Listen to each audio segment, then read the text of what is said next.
سلام به همه همراهان سرزمین میانه. حسین هستم. امروز میخوایم بریم سراغ یکی از سوالایی که شاید شما هم وقتی فیلم ارباب حلقه ها رو برای اولین بار نگاه میکردید، مخصوصا فیلم سوم یعنی بازگشت پادشاه، صحبت کنیم. اونم اینه که چرا وقتی که نبردهای حلقه توی پایان عصر سوم به اوج خودش رسیده بود، توی نبردهای نهایی که مخصوصا توی روحان یا گاندور اتفاق افتاد، اثری از دوارف ها نبود و به جز گیملی دوارف اربور ارتش دیگه از دوارف ها به کمک انسان ها نیومد توی اون نبردها. دل عجیب تر میشه وقتی که به این فکر کنیم مردمانی از نژادهای مختلف، از دوارف ها و الف ها و هابیت ها و انسان ها، همه توی سرزمین میانه ساکن بودن توی اون مقطع و همه متوجه خطر مهمی که ساورون یعنی دومین ارباب تاریکی متوجه سرزمین میانه میکنه بودن. اما واقعیت اینه که همونطور که حدس میشه زد، اینه که دوارف ها توی اون مقطع بیخیال نبودن.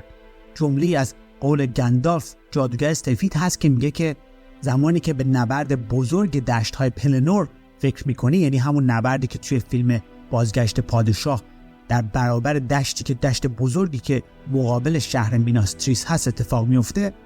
گندالف میگه که فراموش نکن نبردهای دیل و شجاعت دوارف های دورینسفورک رو. اما وقتی که این جمله رو میگه گندالف، اشاره به چی داره؟ منظورش از نبردهای دیل چه نبردهایی هستن؟ واقعیت اینه که وقتی در انتهای عصر سوم جنگ‌های بین ساورون و ساکنین سرزمین میانه به اوج رسید، ساورون یکی از سپاه‌های بزرگ خودش رو به سمت منطقه شمال شرقی سرزمین میانه، جایی که شهر دیل، دره دیل و کوه تنها یا اربور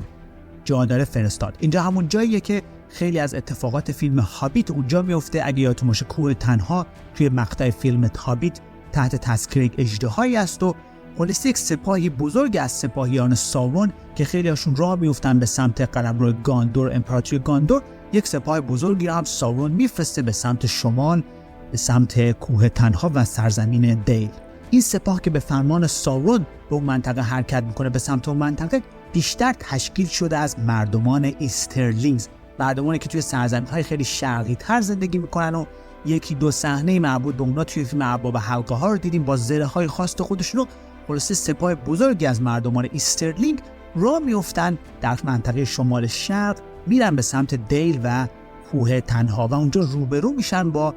مهمترین دو دسته ساکنین اون منطقه، یکی دوارف های قلمرو اربور یا لونلی ماونتین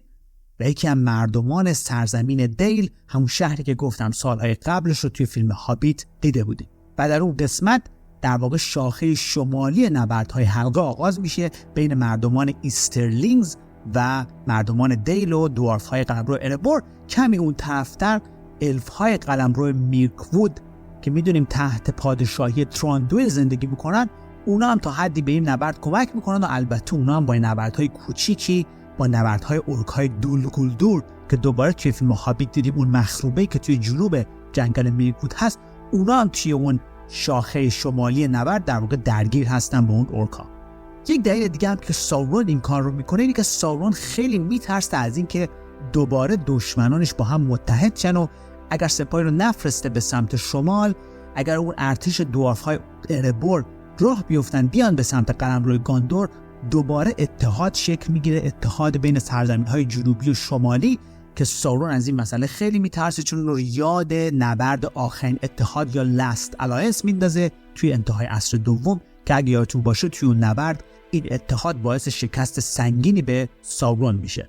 وقتی که اولین حمله های سپاه ساورون در شمال و سربازان ایسترلینگز شکل میگیره، ابتدا دوارف ها و مردمان دل یکم غافلگیر میشن چون انتظار این حمله رو ندارن، اما خیلی زود خودشون رو جمع و جور میکنن و جنگ‌های اصلی در میگیره بین این دو سپاه. در یک سمت مردمان ایسترلینگ و در اون سمت دیگه دوارف ها و انسان ها. دوارف ها تحت پادشاهی دین دوم، پادشاه اون مقطع قلمرو اربور، و مردمان شهر دیل تحت رهبری برند، شاه اون مقطعشون.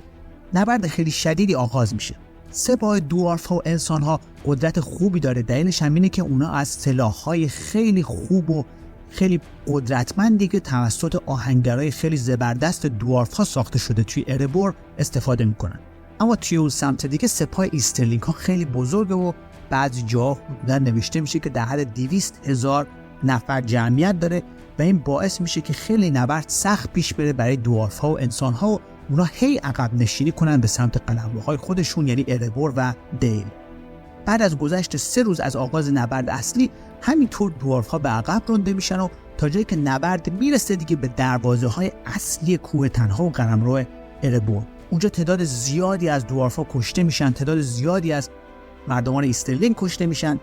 اما هر طور که شده دوارف‌ها نگه میدارن در دروازه‌های اربور دشمن رو. اما اونجا توی اون درگیری شدیدی که اونجا اتفاق میفته، هم دین دوم و هم برند، یعنی پادشاه دوارف‌ها و پادشاه انسان‌های دیل، توی اون درگیری کشته میشن.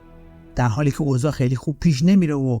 دوارف‌ها خیلی مجبور به عقب نشینی شدن و مخصوصا بدتر از اون دین دوم کشته شده، توی همین اثنا پیغام میرسه که نبرد دشت‌های پلنور به پایان رسیده. این همون نبرد بزرگیه که گفتم توی دشت‌های روبروی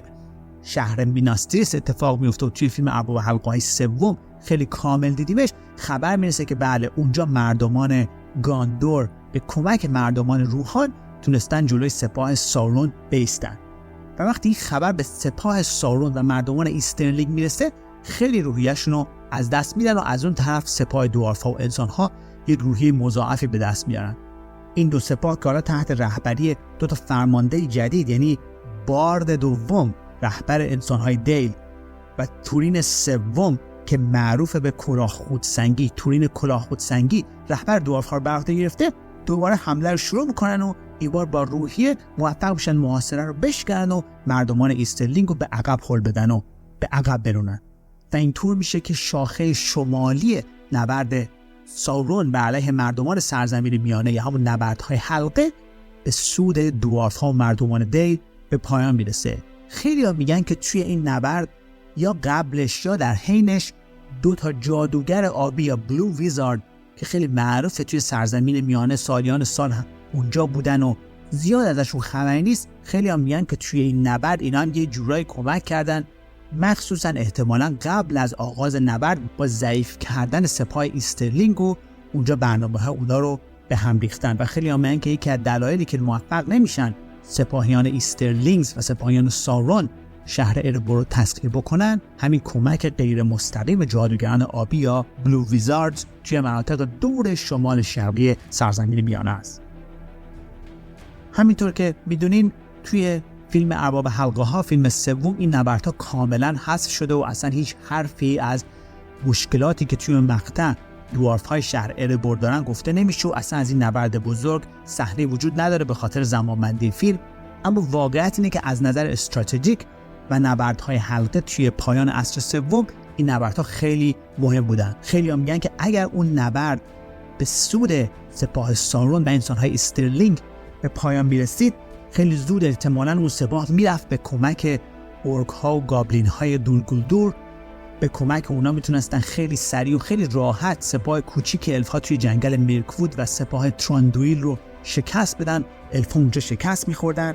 از اونجا راه زیادی نبود به جنگل لورین و اون سپاه خیلی راحت میتونست جنگل لورین، جایی که گلادریل زندگی میکرد توی زمان فیلم ارباب حلقه ها، خیلی راحت میتونستن به اونجا حمله کنن و اونجا رو تسخیر کنن و از اونجا دیگه سرازیر بشه سپاه شمالی سارون به مناطق مختلف اریادور، مناطق مختلف سرزمین میانه و همینجوری مردم رو به آزار برسونن.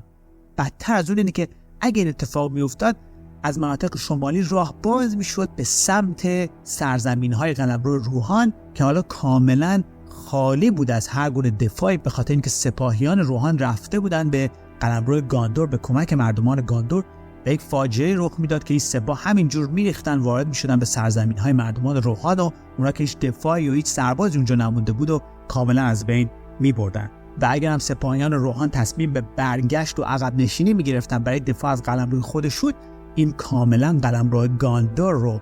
در برابر سپاه جنوبی سارون تنها میذاشت و احتمالاً اونا هم شکست میخوردن. و خلاصه اگر سپاه دوارف‌ها نمیتونستن مقابل سپاه شمالی سارون و مردمان ایسترلینگ باستن، احتمالاً یک زنجیره شروع میشد که منجر به شکست انسان‌ها و الف‌ها و دوارف‌ها توی مناطق مختلف سرزمین میانه میشد. و از این جهت میگن که این نبرد خیلی نبرد مهمی بوده با وجود اینکه توی فیلم اثری ازش نبوده.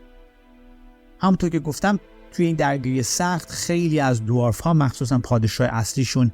دین دوم کشته میشن و خیلی ها می‌نویسن که به خاطر تعداد زیادی از دوارف ها که از بین میرن توی این مقطع و توی عصر سوم توی نبردها، جمعیت دوارف ها که در انتهای عصر سوم خیلی هم خودش زیاد نبوده کمتر میشه و این در واقع راه آماده میکنه و مسیر آماده میکنه برای عصر چهارم، جایی که دیگه نوشته میشه انسان‌ها قدرتمندترین نژاد هستن توی سرزمین میانه، جمعیتشون از نژادهای دیگه بیشتر، الف‌ها که خیلی هاشون بازگشتن به جزیره آمون و دوارف‌ها هم جمعیتشون خیلی کم میشه به خاطر اینکه خیلی هاشون توی اون نبرد کشته میشن. این بود یه خلاصه ای از یکی از اتفاقات مهم عصر سوم که توی فیلم ارباب حلقات زیاد نشون داده نشده بود و جواب به این سوال که دوارف‌ها چرا نقشی نداشتن و چرا کمک نمی‌کردن توی نبردهای حلقه توی عصر سوم، می‌بینیم که اتفاقا نقش خیلی مهمی داشتن نبرد خودشونو به انجام برسوندن. امیدوارم که براتون جالب بوده باشه. مثل همیشه مرسی که کانال رو دنبال می‌کنین و نظراتتون رو برای من می‌ذارین. تا قسمت بعد، خدا نگهدار.